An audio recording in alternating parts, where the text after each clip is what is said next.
ازيكم يا جماعة؟ معاكم المهندس أحمد من قناة حليم وتك.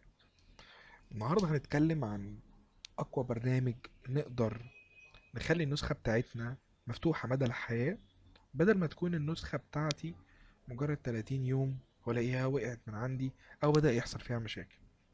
وهو البرنامج ال AMS Auto.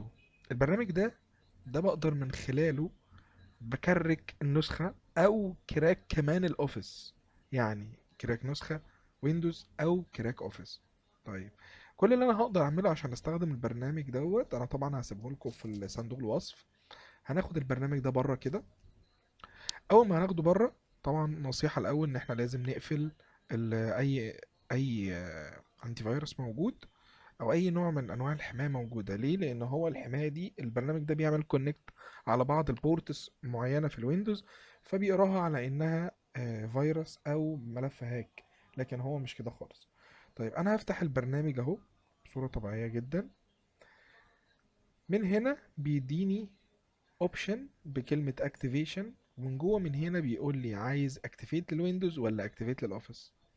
انا بختار على طول الحاجه اللي انا محتاجها، وليكن اكتيفيت الاوفيس. طبعا هو بيدعم اوفيس اي فيرجن واي فيرجن من الويندوز.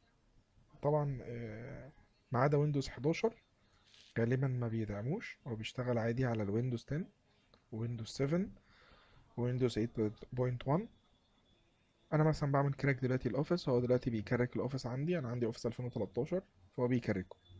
مجرد ما هينتهي من الكراك خلاص بقفل البرنامج عادي جدا، بقدر ان انا اشتغل او بستخدم الحاجه اللي انا بستخدمها.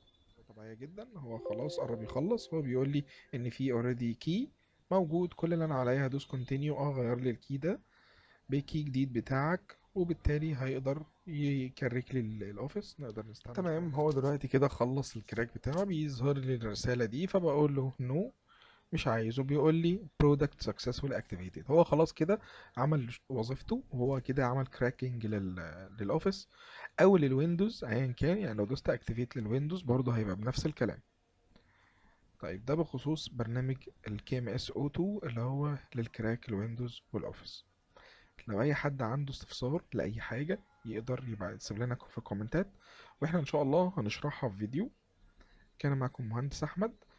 ما تنسوش لايك وشير وسبسكرايب، ونفعل زر الجرس عشان يوصلك كل جديد. شكرا والى اللقاء.